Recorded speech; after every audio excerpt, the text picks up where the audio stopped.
Hey, good morning. Keith Meyer, Susky Air Squadron, July 5th, 2024. I'm really stoked today because our episode is dropping on Children's Health Defense Television today. I'll tell you a little bit more about that. But let's get to the slideshow and show you what's going on here today. This one's a little bit different than most of my other presentations because I kind of go out here on a limb a little bit. So just bear with me here. We're doing a new documentary. You can check that out. And also, we're here today proving beyond a reasonable doubt that chemtrails do exist here in Pennsylvania. Call them whatever you like, stratospheric aerosol injections, whatever.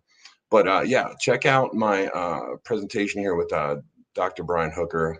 He's a great guy. He's been fighting for your rights for a long time on Bobby Kennedy Jr.'s Children's Health Defense. They're just watching out for you and have been for a long time.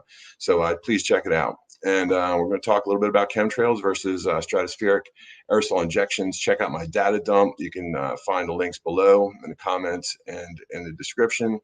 And yeah, go in, check them out, see what I'm talking about. You can go in and look around there, see what's happening, around your part of Pennsylvania.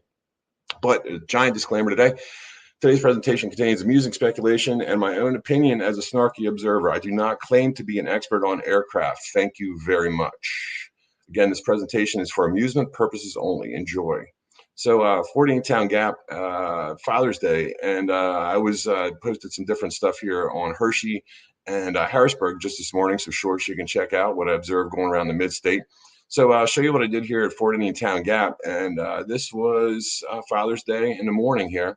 And they started releasing some aerosols pretty early here. This is a beautiful view over Memorial Lake, which I've been going to for 40 years. Anyway, yeah, here's right here, right by the National Cemetery. I'll show you some different stuff there later. These are chemtrails, not contrails. Now, I'm not a very good photographer, but I took it upon myself to learn yet another platform because I've had to learn about 10 other ones since December last year. So this is taken on 620. Now let's hone in on this and let's look at this. Now this plane here looks very suspicious because everybody tells me the stuff is just contrails. Now does this plane look like it has 1, 2, 3, 4, 5, 6, 7, 8, 9, 10? I don't know, 8 or 10. I'm guessing engines on it. Let's get a little bit closer here. How many streams do you see here, huh? Now look at these little illuminated spots up here on the wings. Do you think those are all little engines that are going on here, other than these two big ones right here? Let's get a little bit closer here. Now you see that? See how it's all separated like that? That looks kind of silly to me. Now this is another day, 625, that I took some other pictures out there. And zooming in a little bit closer here, these things are really fast and hard to get. Maybe I have too much coffee in the morning, but it's hard for me to get these guys, on screen. So let's look at this. Let's look at that outline here. We got little appears to be little tips here on the wings. We got those same telltale two engines, what it looks like anyway. And this is the next day actually. So I started doing some research here, and this is all speculation, like I'm saying, because I'm not an aircraft expert. But to me, this outline starts looking a little bit like one of these guys here, Gulfstream G5. Now, these are private passenger jets, but some of the people use them for different research purposes, which I'll get into later. But yeah, that's kind of what I saw with the wings and the other patterns. And this one kind of is official NASA photo right here, and you can see, the little tips on the wings here. It kind of matches here, and the double engines and the tail. At first, I kind of thought it would reminded me at first like like an F4 Phantom kind of looking tail. So let's go back to this picture here because this is kind of interesting. Now, I worked in printing for a long time and some other things. So let's look at this. Now, let's say that the tail is higher than the actual wings here, and whatever's coming out of the plane here doesn't seem to be a contrail.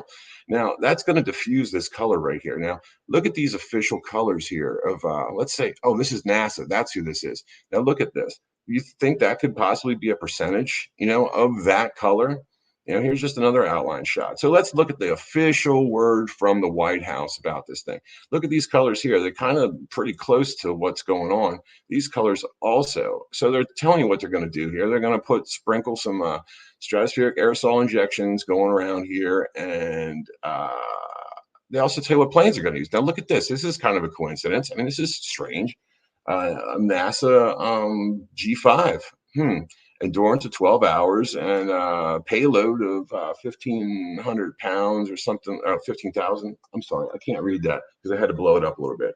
The range there, you can look at the document. It's in the link down there. But look, that's what that is. That's a G5. That's a NASA NSF G5. Okay. Now, there's some silly questions for you.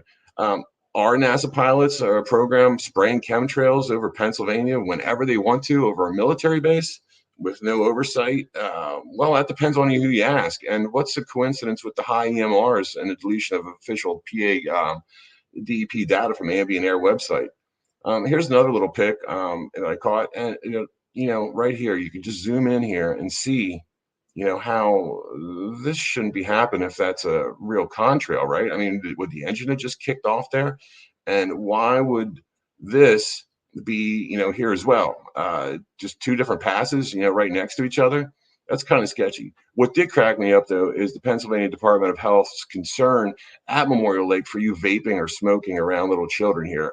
It's okay if we just could dump, thousands of tons of particulates over the lake. And so that's why I'm calling on a DCNR and maybe some other people to go out there and do some legitimate soil and water samples, because that's what we're doing next. And I'm pretty sure that we're going to find some high levels of aluminum and some other stuff like we've been finding all over the world, and especially in the United States here. So let's go to the cemetery. This is on one day here that I went out. I don't remember exactly which one, but it was one of the same days that I took the pics. You can clearly see that the same thing is going on right over here. Now, what you can't hear is all these soldiers that are buried here that are just spinning in their graves because they were, fighting for your rights for years. That this kind of thing wouldn't happen here in Pennsylvania. Let's talk about it. These are chemtrails. They are not contrails. You cannot prove differently to me. Now, these other planes are also flying with no call signs on the radar or detection on all the apps that I'm using with checking out flight radar stuff. And they're flying right over Indiantown Gap, which is a military base, and Harrisburg International Airport. Now, how is that possible? That's a silly question, too. Here's another silly question. Stratosphere is 32,000 to 60,000 feet off, 6 to 12, 11 miles. So this is nowhere near 6 miles. I'm not an expert again, but I don't think that's 6 miles by a long shot. Maybe 2 or 3. So another silly question. Let's narrow it down a little bit. Let's see. NASA has all these places right here where they're doing their research, and so how many NASA G5 pilots are there? And for this range, where would they be flying over? And how do you know if someone is a pilot? The guys at the 193rd always tell me this joke because they'll tell you right off. You don't even have to ask them. So, are there NASA chemtrail cowboys flying in Pennsylvania? I've observed if they are them flying solo. I've also seen them pack up in twos and making similar parallel passes. Because there's no way that they could have turned around that quick. There's going to be some other episodes coming about that have happened recently.